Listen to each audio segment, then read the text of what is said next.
భారత్ పాక్ కాల్పుల విరమణ అనంతరం సరిహద్దులో పరిస్థితి ప్రశాంతంగా ఉంది. ఇప్పుడిప్పుడే శాంతి వాతావరణం నెలకొంటుంది.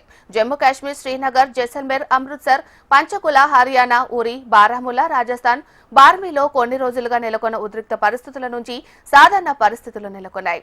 సాధారణ జనజీవనం కొనసాగుతోంది. జనజీవనం రోజువారీ కార్యకలాపాల్లో నిమగ్నమయ్యారు. రాత్రి వరకు డ్రోన్లు, పేలుళ్లు, సైరన్ల మోతతో సరిహద్దు ప్రాంతాలు దద్దరిల్లాయి.